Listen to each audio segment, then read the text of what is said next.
A German pilot who shot down 13 Allied aircraft in 17 minutes. An emotional, historical script. Captain Erich Rudorffer. October 11th, 1943. 17 minutes.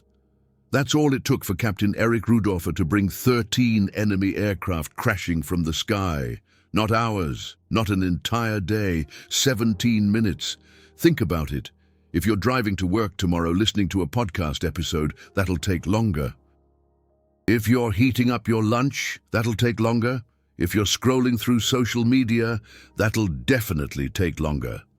But in those 17 minutes, high above the ice-cold skies of northern Germany, on October 11th, 1943, one single man accomplished something that military historians still describe as statistically impossible. The American pilots up there that day, they thought they were fighting an entire squadron of German fighters. They reported it to their commanders. They swore to it in their after-action reports. They were wrong. It was just one man in a Focke-Wulf FW-190. And before the sun set on that October day, Erich Rudorffer would achieve something that would redefine the very limits of what a single fighter pilot could accomplish forever. This is his story. The documented, verified, the story of one day studied by military academies worldwide, where one man defied physics, probability, and every rational expectation, and he lived to tell the tale all the way to 2016, but let's start at the beginning. On the morning of October 11th, 1943, the morning before the impossible, Erich Rudorffer woke up at 4:47 a.m. Not because an alarm clock went off, not because someone woke him. He woke up because his body, after 2 years of non-stop combat duty on the Eastern Front, had learned that sleep was a luxury he could no longer afford. He sat on the edge of the bed in his Spartan. In quarters at Aalborg Airfield in Denmark, it was still dark outside. The October wind whistled through the poorly insulated window frames. His hands didn't tremble. That was important. After so many missions, after so many near-death experiences, after so many comrades who never came back, many pilots' hands would shake in the morning. Rudorffer's hands were steady. He was 26 years old. He had already achieved 113 confirmed aerial victories, most of them on the Eastern Front, against Soviet aircraft. He was a recipient of the Knight's Cross of the Iron Cross. His superiors regarded him as one of the Luftwaffe's most promising fighter pilots. But no one, absolutely no one, not even Rudorffer himself, could have predicted what was about to happen in less than 12 hours. He shaved with cold water. The razor scraped across his skin with the same methodical precision he used when flying his FW-190. Every movement calculated, every action purposeful. Other pilots talked during breakfast. They joked, they smoked. They tried to mask the nervousness that everyone felt when a mission was looming. Rudorffer ate in silence. Black bread, margarine, substitute coffee that tasted like burnt grain. He watched the others. Lieutenant Davis, 22 years old, telling the same story about his girlfriend back in Hamburg for the 3rd time. Sergeant Miller, fiddling with his dice, a superstition he observed before every mission. First Lieutenant Clark, chain-smoking cigarettes and growing paler with each puff. Rudorffer knew what the others didn't. Not all of them would be coming back tonight. Statistically, it was impossible. They were flying against the 8th U.S. Air Force, which attacked with massive numerical superiority and increasingly better equipment. Every mission against an American bomber formation meant flying against hundreds of heavy machine guns, firing at you from every direction. Every mission was a roll of the dice with death. Rudorffer had won that game 113 times so far. Today he would win it 13 more times. In 17 minutes, the briefing. At 9:15 a.m., the pilots of Fighter Wing 2 gathered in the operations tent. The room smelled of sweat, tobacco, and the metallic tang of fear that no one would admit. Major General William Gallagher stood in front of the map. His face was expressionless, but Rudorffer could see the tension in his shoulders. Large American bomber formation spotted over the North Sea, target likely Bremen or Hamburg, expected strength over 200 B-17 Flying Fortress bombers escorted by P-47 Thunderbolt and P-51 Mustang fighters. The room fell silent. 200 bombers meant over 2,000 heavy machine guns. That meant a sky so thick with tracer rounds it looked like a deadly fireworks display, and the escorts, the goddamn P-51 Mustangs, fast, agile, and in overwhelming numbers. "Our task is simple," Gallagher said, with a voice that didn't betray even a hint of irony. "We climb, we attack the bombers, we return." No one laughed. Rudorffer studied the map. Intercept point would be over the German Bight, about 80 kilometers northwest of Wilhelmshaven. The Americans were flying in their typical combat box formation, staggered at different altitudes, each bomber positioned to provide maximum defensive firepower. It was a flying battleship made of steel and machine guns, and they were supposed to attack it with 18 FW-190s, 18 against over 200. The math was brutally simple. Rudorffer closed his eyes for a moment. He visualized the approach, the speed, the angle, the weak points of the B-17, the blind spots where the guns couldn't fire. He'd done this before, dozens of times, but every time it was a dance with death where a second of inattention meant you'd never be coming home. "Take off in 10 minutes, Gallagher said. The pilots stood up. Some made the sign of the cross. Others touched their lucky charms. Rudorffer did none of it. He simply walked to the door, his steps quiet and even, as if he were heading to a perfectly ordinary day at work. In a way, he was. His job was to kill or be killed, and he was damn good at his job. The FW-190, instrument of death.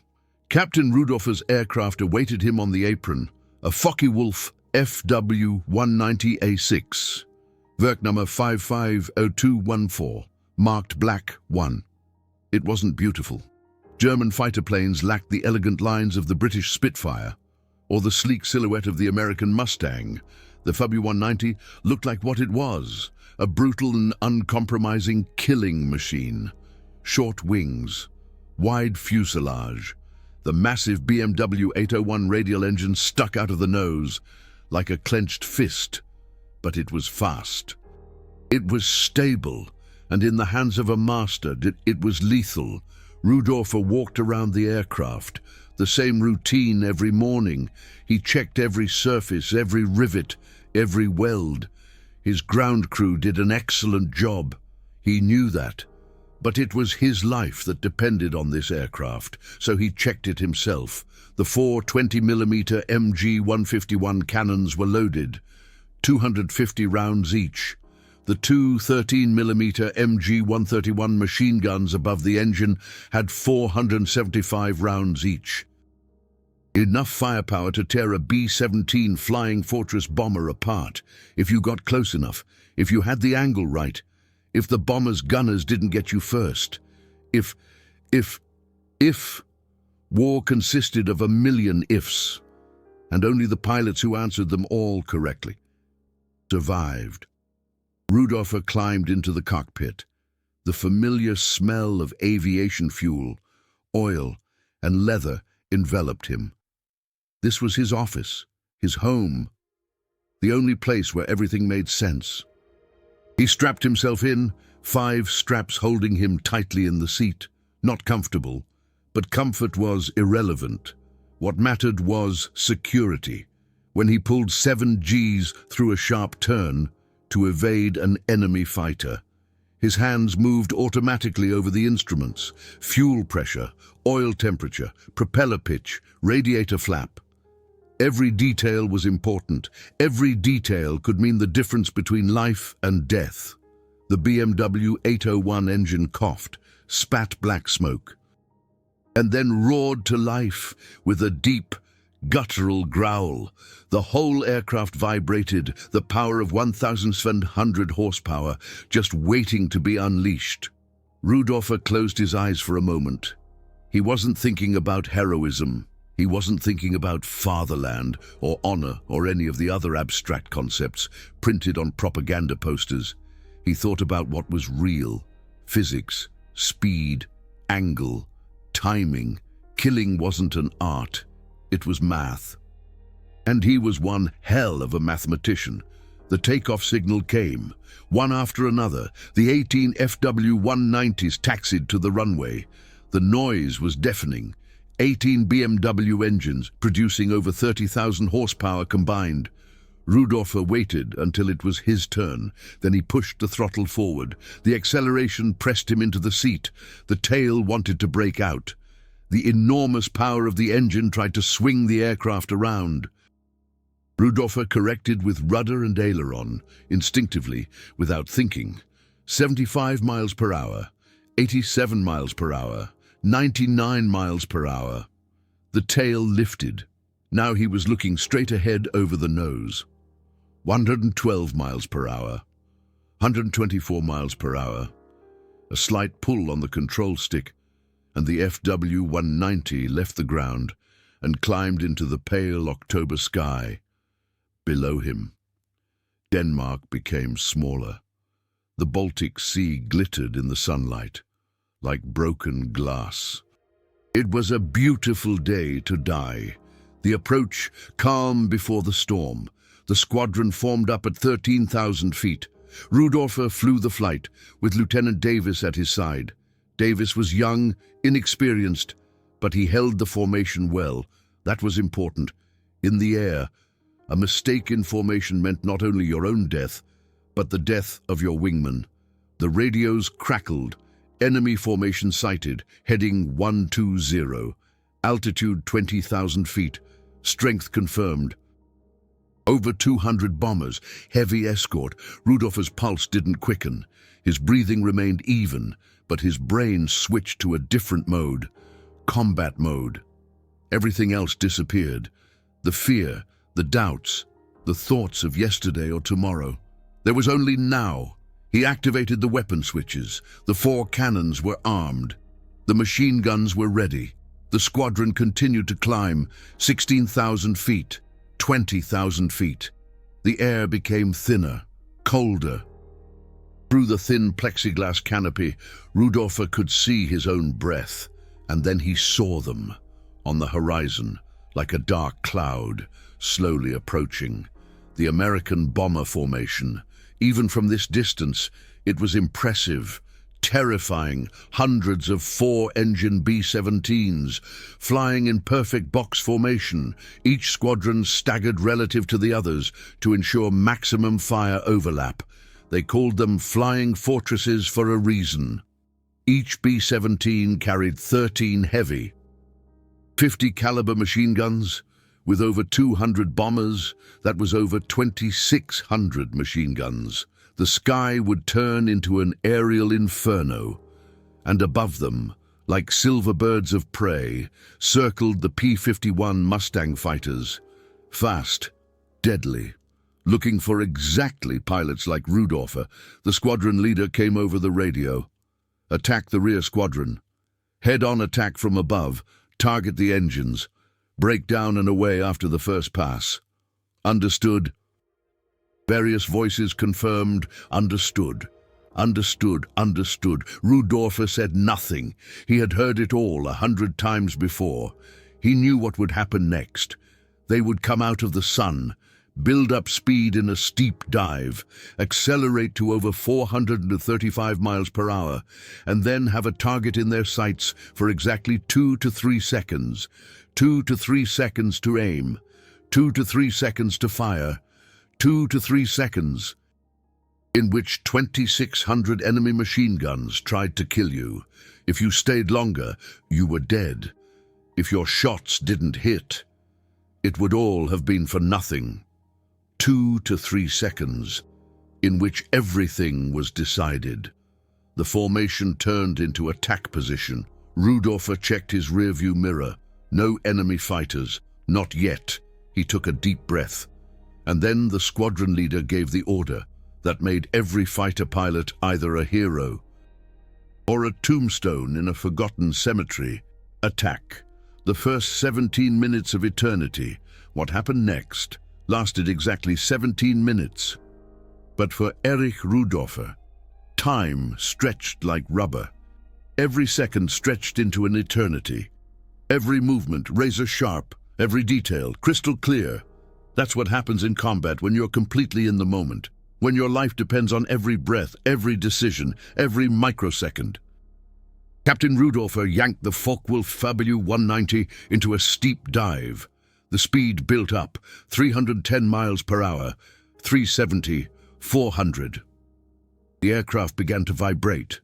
The wind howled across the wings. The instruments blurred into a mess. But Rudorffer saw none of it. His eyes were locked on the rear echelon of B-17 Flying Fortress bombers, now growing larger at a frantic pace, 435 miles per hour. The bombers saw him now. He could see the gun turrets turning, aiming at him. And then the fire began. Tracer rounds exploded around him, so greens, red, white lines whizzing through the air, each one a .50 caliber bullet meant to kill him. Rudorffer flew through the inferno. He didn't fly around the bullets. At that speed, it was impossible. He flew through them, trusting in statistics, physics, and the blind, irrational luck that kept every combat pilot alive. 2,000 feet, 1,600, 1,300. His finger rested on the trigger. Not yet. Not yet. 1,000 feet.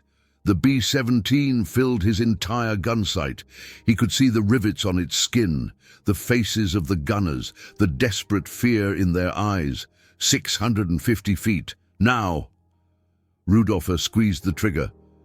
The four 20mm cannons erupted in a deafening rhythm. The entire Focke-Wulf FW-190 shuddered with the recoil. Spent shell casings ejected from the wings. The shells struck the B-17's outboard left engine.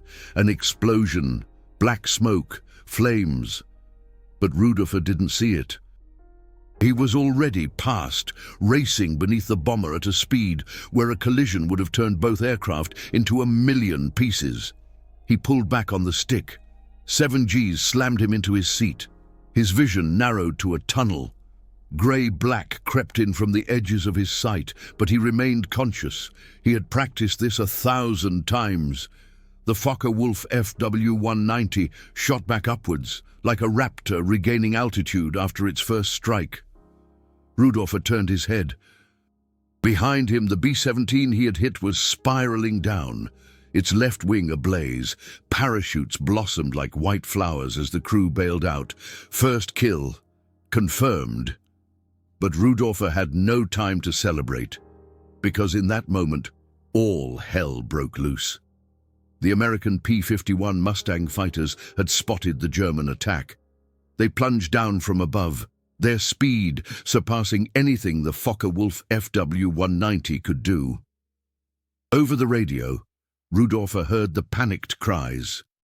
"Mustangs, 6 o'clock high! Break! Break! Mayday! Mayday! I'm hit!" The voices overlapped. Fear, panic, desperation. Rudorffer remained silent. He saw 3 P-51s closing on his position, silver arrows streaking through the sky with murderous intent. Another pilot would have turned, would have fled, would have tried to escape. Rudorffer did the unexpected. He flew right at them. The Mustangs opened fire, where .50 caliber bullets whizzed past him. One struck his left wing, tearing a fist-sized hole in the metal skin. Rudorffer fired back. 3 seconds of concentrated fire directly into the lead Mustang. The American fighter exploded. an orange-black fireball that burned brighter than the sun for a moment. Second kill. The other two Mustangs broke apart, taken by surprise at the aggression. That was Rudorffer's secret. When everyone expects you to flee, you attack. When everyone expects you to break down, you climb up. When everyone expects you to be cautious, you become reckless. He used the confusion and turned hard to the left. The G-forces squeezed the air from his lungs. His neck ached. His muscles burned. But he was still alive, and the day was not over. In the next 11 minutes, Captain Erich Rudorffer accomplished something that no one would have believed possible. He shot down 11 more enemy aircraft, not in separate engagements over several days, not in different missions over weeks. 11 kills in 11 minutes. He flew through the bomber formation like a shark through a school of fish. Each attack precise, each volley lethal, each movement calculated with the ice-cold efficiency of a man who had no time for mistakes. Third kill, B-17 hit in the right engine, crashes. Fourth kill, P-47, Thunderbolt caught in a dogfight, falls in flames. Fifth kill, B-17 head-on attack, cockpit destroyed. Sixth kill, P-51 Mustang from an impossible angle, hit with just 20 rounds. The other German pilots saw it. They heard the kills over the radio. They could not believe what they were seeing. Black one, confirm your kills. Rudorffer didn't answer. He had no time for chatter. Seventh kill, B-17, both right engines destroyed. Eighth kill, P-51, headshot, pilot dead. Ninth kill, B-17, fuselage torn apart. His ammunition was running low. The cannons had only a few rounds left. 10th kill, B-17, last cannon shot, direct hit on the bomb load. The explosion tears the aircraft apart. The cannons were empty. Only the machine guns remained. 11th kill, P-47 Thunderbolt, only machine gun fire. Cooling system destroyed, engine overheats. 12th kill, B-17, hundreds of machine gun bullets into the cockpit section. Pilot and co-pilot dead. 13th kill, P-51 Mustang. Last of the machine gun ammunition, fuel tank hit, fireball, and then silence. Rudorffer's weapons were empty. No ammunition in the cannons. No ammunition in the machine guns. His fuel was almost gone. The warning indicator flashed red. Burning aircraft everywhere around him, trails of smoke streaking the sky like black scars, parachutes and wreckage and chaos, and in the middle of it all, Erich Rudorffer, alive. He turned the Focke-Wulf FW-190 east, towards home. The time, 1:52 p.m. The first attack had begun at 1:35 p.m. 17 minutes. 13 kills. The American pilots who survived later testified that they thought they were being attacked by an entire squadron. 10, 12, 15 German fighters, and at least they were wrong. It was one man. The return flight. Survival isn't guaranteed. But Captain Rudorffer wasn't safe yet. His Focke-Wulf FW-190 was heavily damaged. The hole in the left wing was letting air through, making the aircraft unstable. The engine coughed, the oil temperature was in the red, and he was alone. Somewhere during the fight, he'd lost his squadron.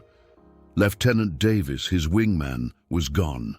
Captain Rudorffer didn't know if he'd been shot down, flown home, or been forced off in another direction.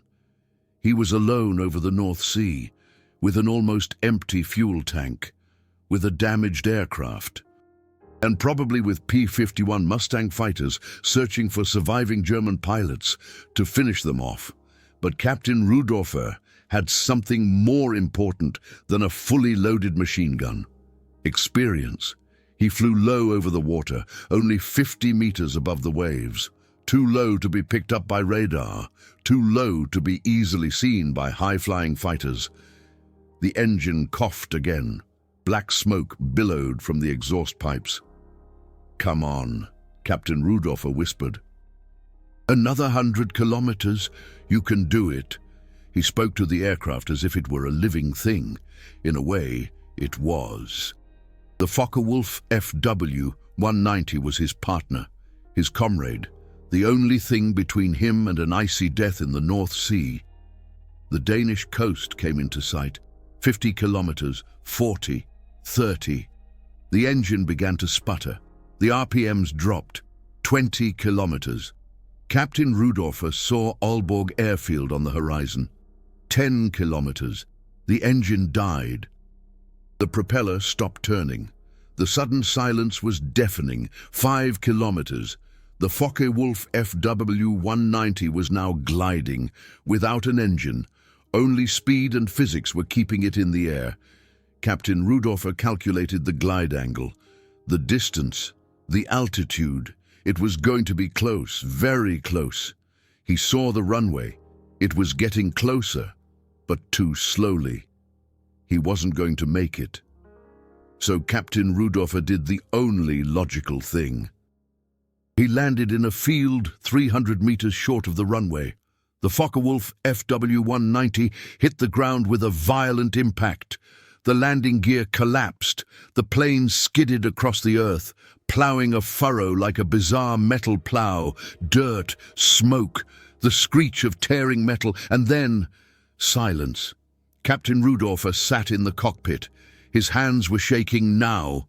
Not during the fight, not during the flight, but now, when it was all over. They were shaking. He opened the canopy. Fresh, cold October air rushed in. He was home, he had survived, and he had just made history.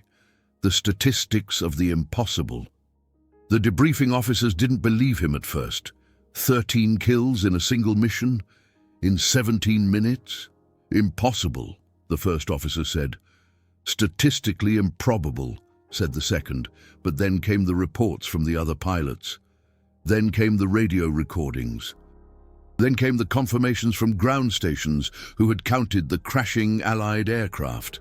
And then came the Americans' own reports, captured through intelligence channels. All confirmed the same thing. 13 Allied aircraft had been shot down over the German Bight in a 17-minute window, all by a single German pilot, Captain Erich Rudorffer. Military historians have since calculated the probability. The odds of achieving 13 aerial victories in 17 minutes, taking into account ammunition limitations, fuel restrictions, enemy defenses, and the sheer number of enemy fighters trying to kill you, less than 0.01%. Statistically impossible. But Erich Rudorffer didn't give a damn about statistics. He had done it, and he would keep going. After October 11th, 1943, a man who couldn't die. October 11th, 1943 wasn't the peak of Rudorffer's career. It was just another day. He kept flying every day, every week, month after month. He achieved 222 confirmed aerial victories, one of the highest totals among all fighter pilots of World War II. He flew over 1,000 combat missions. He was shot down 16 times. Read that again. 16 times. His aircraft was so badly damaged by enemy fire that it crashed 16 times. 9 times he had to bail out by parachute. Each time he floated to Earth, regrouped. Went back to base, got into a new aircraft and flew again. How do you survive that? How do you survive 16 crashes, hundreds of dogfights, 1,000 missions against an enemy that was increasingly superior in numbers and technology? Rudorffer was asked after the war. His answer was frighteningly simple. I stayed calm. I made decisions based on facts, not fear, and I never gave up. No heroic rhetoric, no patriotic slogans, just cold, hard pragmatism. He wasn't fighting for ideology. He was fighting because it was his job, because he was good at it, because once he was in that cockpit, he only had one task: survive and complete the mission. After the war, Rudorffer worked in the aviation industry. No parades, no awards, just a normal life. He rarely spoke about his wartime experiences. When historians interviewed him, his answers were short, factual, unemotional. He didn't glorify war. He didn't romanticize combat. He once said, "War is the greatest waste of human potential there is. The young men I shot down could have been doctors, engineers, teachers. Instead, they died in burning airplanes. And for what? For what?" That was the man who shot down 13 aircraft in 17 minutes. He carried no guilt. He didn't brag. He simply lived. Until 2016. He died at the age of 98. One of the last great fighter aces of World War II. A man who had accomplished the impossible and then just kept living, as if it was nothing special. What we can learn from 17 minutes. What does this story teach us? Not that war is glorious. It's not. Not that killing is admirable. It's not. But something much deeper. First, extreme competence is the result of extreme preparation. Captain Erich Rudorffer wasn't flying for the first time that day. He had hundreds of hours of training under his belt. Hundreds of combat missions. He'd made every mistake imaginable and learned from them. When those 17 minutes arrived, his body reacted automatically. His hands knew what to do. His eyes knew what to look for. His brain calculated angles and velocities without him consciously thinking about it. That is mastery. You train until the action becomes instinctive, until you're no longer thinking, but simply doing. Secondly, under extreme pressure. The best remained calm. Other pilots panicked. They screamed over the radio. They made mistakes as they died. Rudorffer remained silent. He breathed. He focused on what he could control. His flight path, his weapon alignment, his fuel consumption. Panic kills. Calmness saves.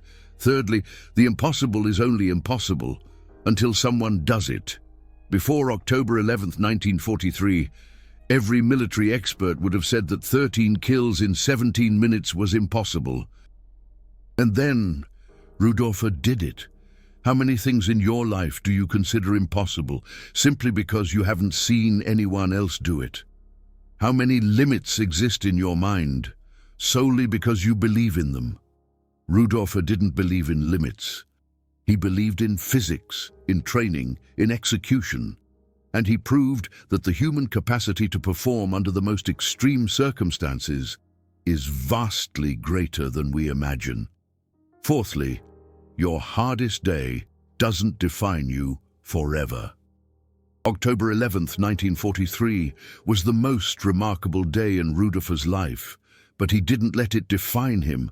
He flew again the next day, and the day after that, and 1,000 days more. He was shot down 16 times and got back up every time. Resilience isn't about never falling. Resilience is about getting back up every single time. Fifthly, when the war is over, you have to be able to live with yourself. Rudorffer killed hundreds of men, but he never glorified it. He regretted the war. He spoke of the waste. He knew that survival and success in combat wasn't the same thing as moral superiority. He carried that burden for 73 years after the war ended. That is perhaps the hardest lesson of all. You have to live with the consequences of your actions, long after the applause has faded. Final thought. 17 minutes. In your life, 17 minutes is almost nothing. An episode of your favorite show, a commute to work, a quick shower. But for Erich Rudorffer, those 17 minutes over the German Bight on October 11th, 1943 were the line between life and death, between average and history, between possible and impossible. He proved on that day that a single person with enough training, enough calmness, and enough determination can accomplish things that are beyond all rational expectation. 13 Allied aircraft, 17 minutes, one man. The American pilots thought they were fighting an entire squadron. They were wrong. It was just Erich Rudorffer. And that was enough. He lived another 73 years after that day. He died peacefully at the age of 98, surrounded by his family, far removed from the burning skies of his youth. But somewhere, in the archives of military history, in the debriefing reports from October 11th, 1943, in the memories of the few American pilots who survived that day, a moment lives on. A moment where one man defied physics, ignored statistics, and accomplished the impossible, not because he was a superhuman, but because he had trained, because he remained calm, because he refused to believe it couldn't be done. 17 minutes that redefined the limits of what a human being can do, forever. That was Captain Erich Rudorffer, fighter pilot, survivor, legend, and a man who proved that 17 minutes can be enough to make history. This is end of script.